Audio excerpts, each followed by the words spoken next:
कुडची शहरातील विद्यार्थ्यांचे आझम कॅम्पस पुणे येथे रोबोचाम्प स्पर्धेत सहभाग घेतलाय. कुडची जुनेदिया उर्दू उच्च प्राथमिक शाळेतील विद्यार्थ्यांनी आझम कॅम्पस पुणे येथे रोबोचाम्प स्पर्धेत सहभाग घेतला. संपूर्ण भारतात त्यांनी द्वितीय पारितोषिक पटकावले. या आनंदात doctor P A Inamdar Azam campus Pune यांच्याकडून विजेत्या विद्यार्थ्यांना लॅपटॉप, आयपॅड, टॅबलेट देऊन गौरवण्यात आले. आणि विद्यार्थ्यांसाठी सर्वात आनंदाचा क्षण म्हणजे पुणे शहराची हेलिकॉप्टर जायरॉइड येथून 1, 2, 3 विजेत्यांना हेलिकॉप्टरने पुणे शहरात प्रयाण करण्यात आले. हा कुडची शहरातील लोकांसाठी अभिमानाचा क्षण आहे.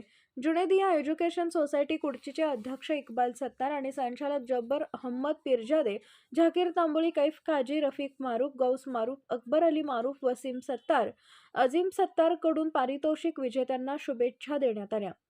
खालिद पिरजादे, लोककलम न्यूज, बेळगाव.